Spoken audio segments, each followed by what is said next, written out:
বন্ধুরা, আজ আমি আপনাদেরকে একটা কাঁঠালের তরকারি করে দেখাবো, এঁচোড়ের তরকারি। তার জন্য আমি কি কি নিয়েছি দেখুন।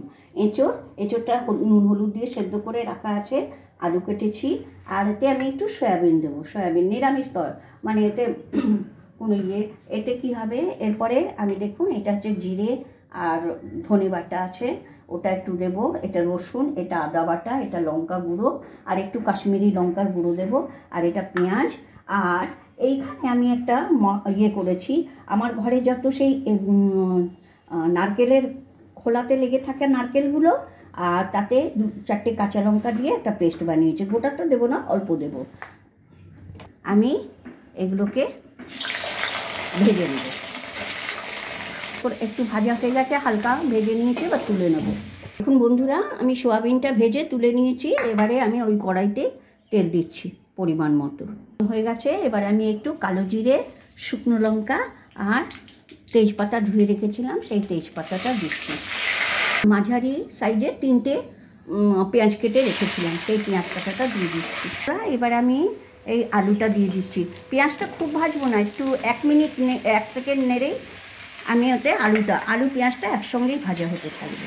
একটু আলুটা সেদ্ধ হওয়ার জন্য আমি কিছুটা নুন দিয়ে এটাকে নাড়াচাড়া, দেখুন এইরকম নাড়াচাড়া করে, এরকম নাড়াচাড়া করে এটাকে এবার আমি একটু ঢেকে দেবো। ওই যে যত মশলা ধোয়া জলগুলো ছিল না, সেই জলটা আমি এক জায়গায় করে নিয়েছি।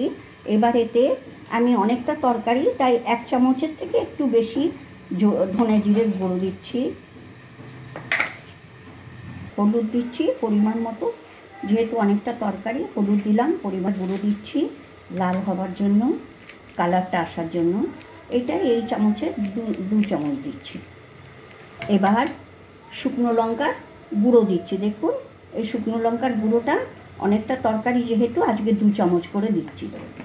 আদা, দেখুন আদা দিচ্ছি 1.5 চামচ, ছোটো চামচের 1.5 চামচ। আর এদিকে দেখুন, এদিকে এই আলুটা আর পেঁয়াজটা দেখুন কি সুন্দর মাখা মাখা করে ভাজা হয়ে গেছে।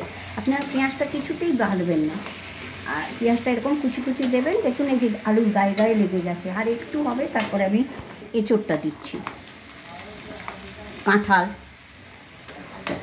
কাঁঠালটা দিলাম, দিয়ে এটাকে একটু ভালো করে নাড়াচাড়া করে একটু ঢেকে রাখবো।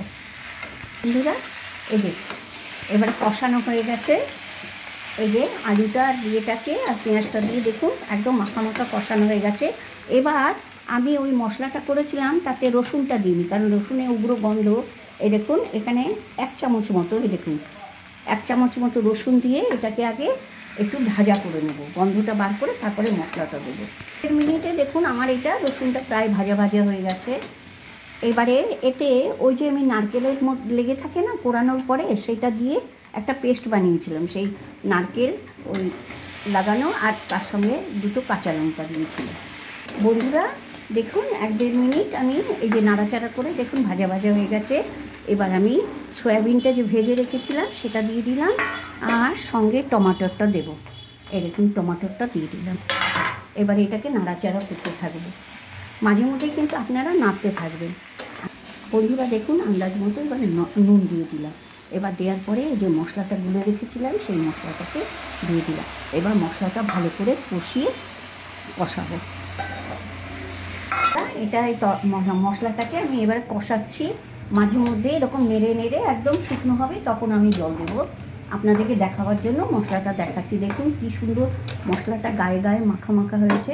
এবারে বন্ধুরা, যেহেতু এটা এঁচোড়ের তরকারি, তাই একটু চিনি দেবো, একটু বেশি করে চিনি দিচ্ছি, মিষ্টি মিষ্টি হবে। বন্ধুরা, এই যে আমার কষানো হয়ে গেছে। আমি কিন্তু অনেকক্ষণ ধরে দাঁড়িয়ে দাঁড়িয়ে কষিয়েছি, এটা একটু ভালো করে কষাতে হবে। এবারে আমি জল দিয়ে দেবো। এই দেখুন, এই যে জল দিয়ে দিচ্ছি।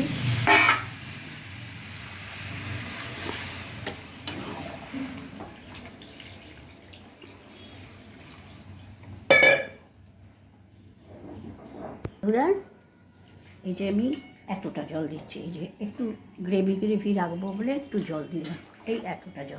এই দেখুন জল দিয়ে দিয়েছি, এই যে ফুটতে লেগেছে। এবারে এই তরকারিটাকে আমি 10 মিনিট ফুটাবো। 10 মিনিট ফুটলে দেখবেন একদম গ্রেভি হয়ে যাবে। আর শুনুন বন্ধুরা, এই তরকারিটা হোলি স্পেশাল। হোলিতে তো বন্ধু বান্ধব রিলেটিভসরা আসে, আপনারা এটা করে খাওয়াবেন, দেখবেন সকলে খুব পছন্দ করবে। দেখুন তরকারিটা রান্না হয়ে গেছে, একদম তরকারি হয়ে গেছে। এই দেখুন সব আলু, দেখুন আলু একদম গলে গেছে, এই দেখুন আলু একদম গলে গেছে।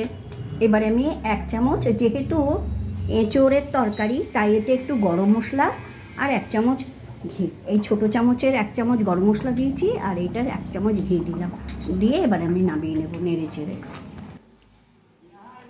বন্ধুরা দেখুন আমার মানে এঁচোড়ের তরকারি হয়ে গেছে। এটা কিন্তু হোলি স্পেশাল, বাড়িতে আপনার লোকজন এলে তাদেরকে বানিয়ে খাওয়ান, একদম অন্য ধরনের স্বাদ এবং ভিন্ন স্বাদের একটা তরকারি, খুব ভালো লাগবে। আর বাচ্চারা অনেক সময় এঁচোড় খেতে চায় না, তার জন্য আমি এতে একটু সয়াবিন দিয়ে দিয়েছি, ওটা তুলে দিয়ে দেবেন। আর বন্ধুরা আমাকে একটু সাপোর্ট করবেন, আমার চ্যানেলটা যদি আপনারা দয়া করে সাবস্ক্রাইব করেন তাহলে আমি আমার যে কোনো রান্না আপনারা পেয়ে যাবেন। আর আমার রান্নাগুলো প্লিজ একবার করে আপনারা ট্রাই করুন।